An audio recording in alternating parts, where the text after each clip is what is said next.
All right. So you got some restructuring news on the Dolphins front. Adam Schefter, he has just tweeted out, because we got the news earlier today, Teron Armstead has restructured his contract. The Mm-hmm. Dolphins are converting Tyreek Hill $10 million roster bonus to $60 million salary into a $24.8 million bonus. This saves about $18 million against the caps. Against the cap. So Tyreek's gonna get a check for $24 million, but the Dolphins are gonna save money. This is how the game is played now. Yep. This is how and the thing that's better about it. See, this isn't the first time football's been like this. Years ago, when San Francisco went on their run, right?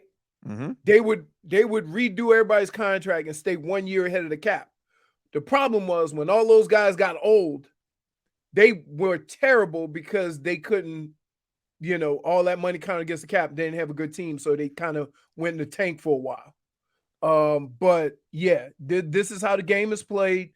The players don't mind because they get a nice fat check. The team saves some money, and you're still getting your money, but they're just kind of rearranging it to save some room under the cap. Maybe it's to sign. It's not to sign Tua, but I would say it's to sign Wilkins.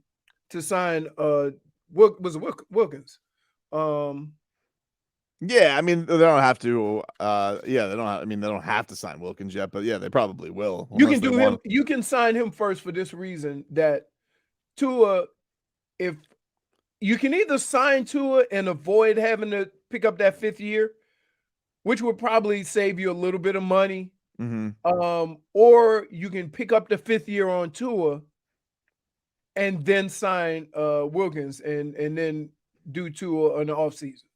This is one of those things that, see, like, I get the Dolphins being, if you want to be apprehensive to give Tua an extension, even if you feel like it's going to save you a lot of money, like, I would be okay with the Dolphins just going through this year with Tua, because it's not like you have. I would pick up the option. That's what I would do.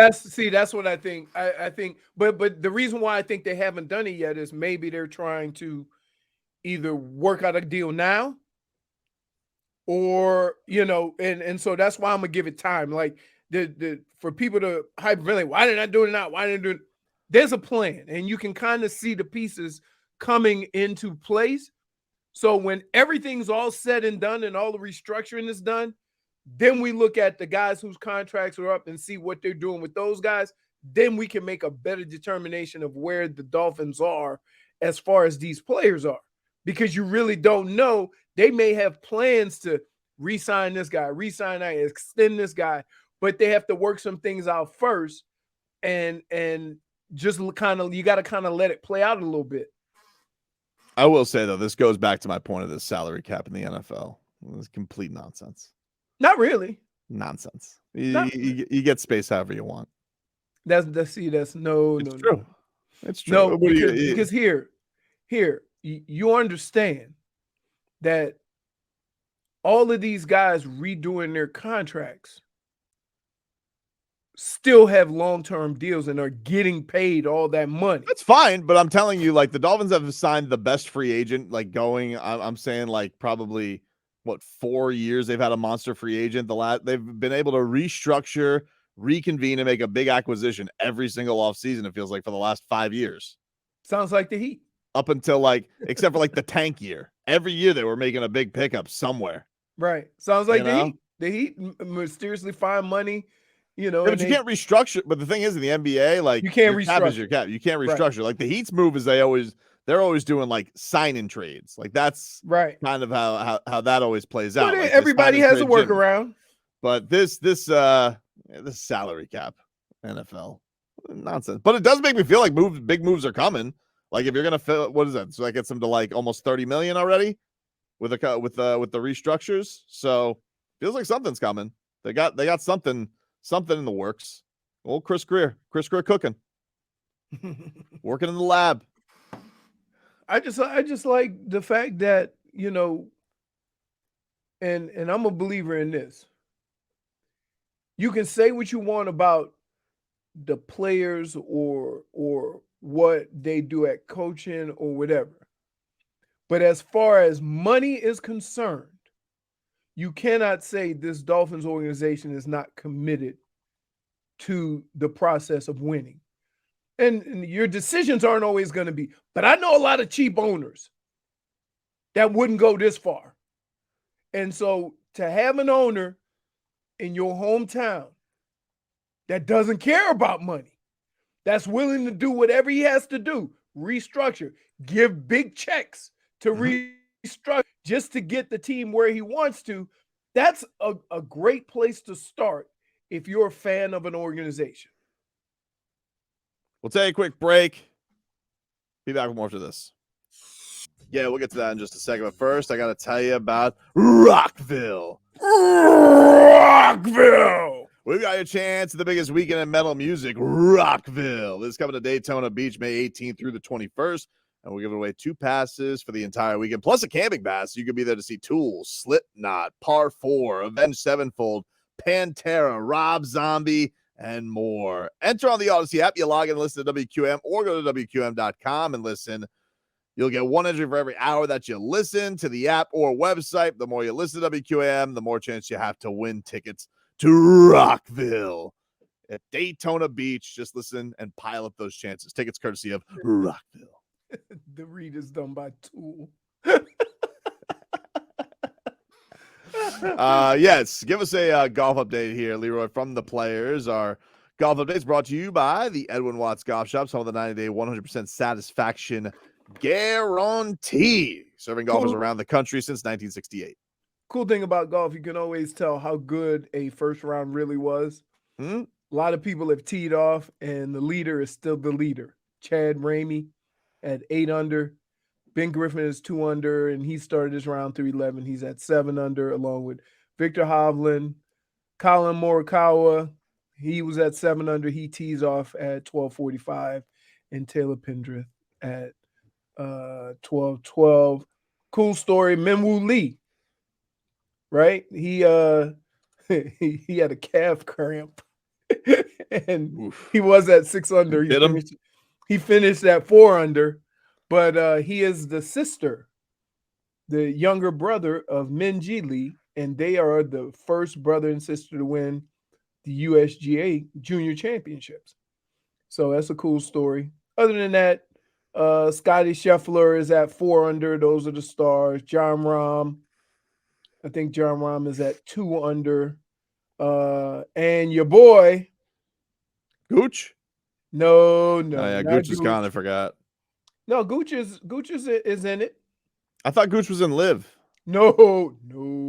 Oh, they didn't want the Gooch man? No. But Rory shot 76. Let me see where Gooch is. I think he was at 2 or 3 under, but I can't find him. So, but there he is. He's at +1 now, but he was 2 under. He's +3 on today's round, making him 1 over. So he was in the mix. He's still, got a chance. But right now, Chan Ramey, with his 64 yesterday, is still leading through the early stages of round 2. Adam Thielen, he has been released by the Minnesota Vikings. That was, Angels. that was a cool story because he's from there.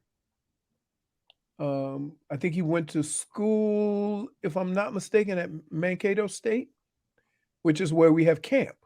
So it was a really cool story that he ended up, being that. But he, ever since who's wide receiver from LSU, got there, he's been getting less and less, and they're paying him a boatload of money. So we knew it was coming. Everybody knew it was coming. Also, it looks I'm surprised you haven't said he can come here. Thielen? Yeah. What about Odell Beckham? See, here's the thing. Like, when I said yesterday the Braxton Berrios thing, not only because it's Goosey's, but like I feel like, that's not a guy who's gonna like overwhelm on needing roles or anything. With Odell Beckham, like that to me doesn't feel like it's gonna work because Odell Beckham is a star in personality and stature. I don't feel like that's gonna be. I don't feel like that fits in with Right. what the Dolphins I got need. you. That see, I am responsible on some things. No, you're not. I am, dude. No, you're not. You know, You just wanted to sign a guy for Goosies. well, That's also, being responsible.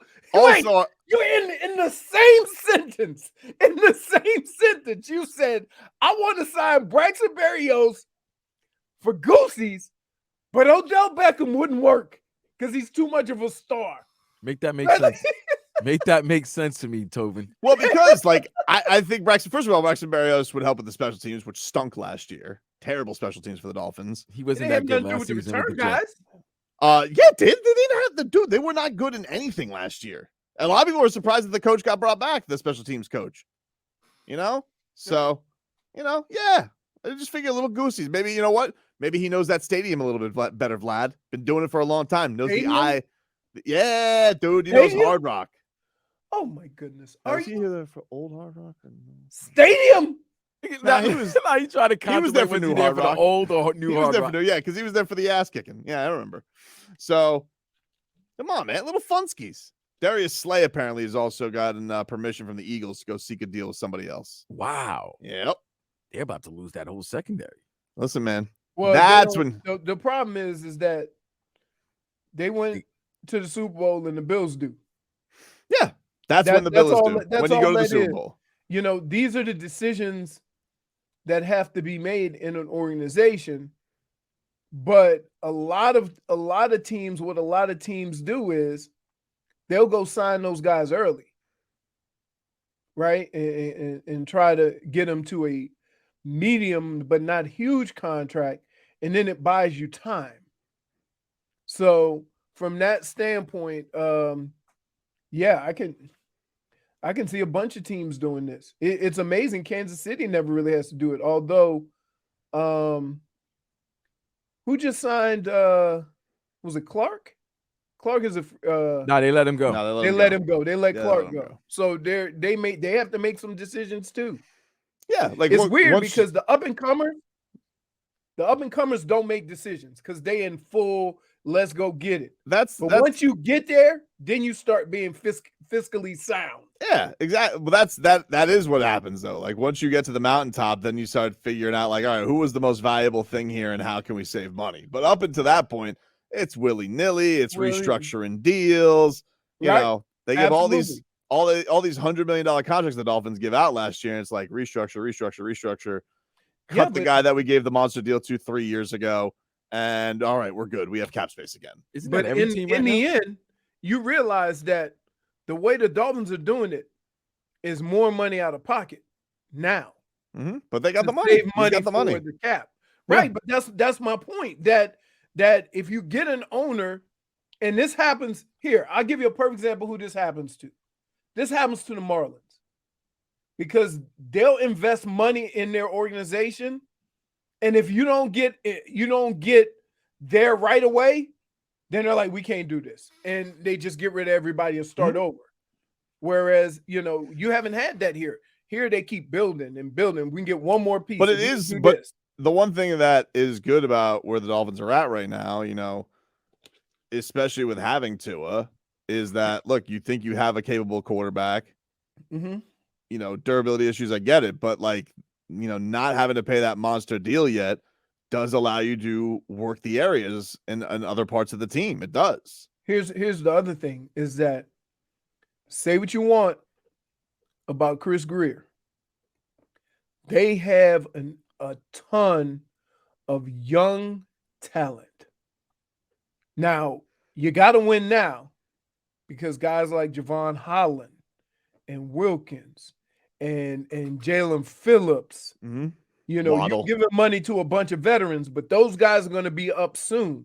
So you got to get some winning in now. It's definitely for the Dolphins right now. They're in an all-in year. It's like whatever they can do to, add the odds on for them, whatever other additions, because they took a big swing last year with Bradley Chubb. Like they go and they make a first-round pick for him. They give him a huge deal.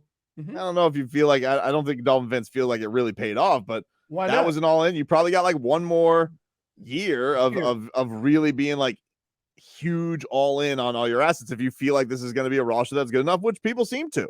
You know how bookends work, right? Bookends, like on a bookshelf? No, like the two rush ends. Oh, I Bookends. thought you were saying like if you owned a No, library. we're talking football, you idiot. All right. Jesus. I didn't know if you were like a reader. So Point for So- Leroy. So think of it this way. The second Bradley Chubb got on this team, Jalen Phillips went crazy because they were doubling Bradley Chubb. They were sliding the line to Bradley Chubb. Okay. Which is part of having a dominant defensive line. Each guy doesn't have 5 sacks. In fact, one guy will get off, they'll start doubling him, and now everybody else makes plays. Mhm. That's what the Bradley Chubb effect was. So to look at his numbers at the end of the year and say, he was underwhelming, the defensive line wasn't underwhelming. The defensive line was one of the strengths of this team. So you kind of have to look at it as a whole.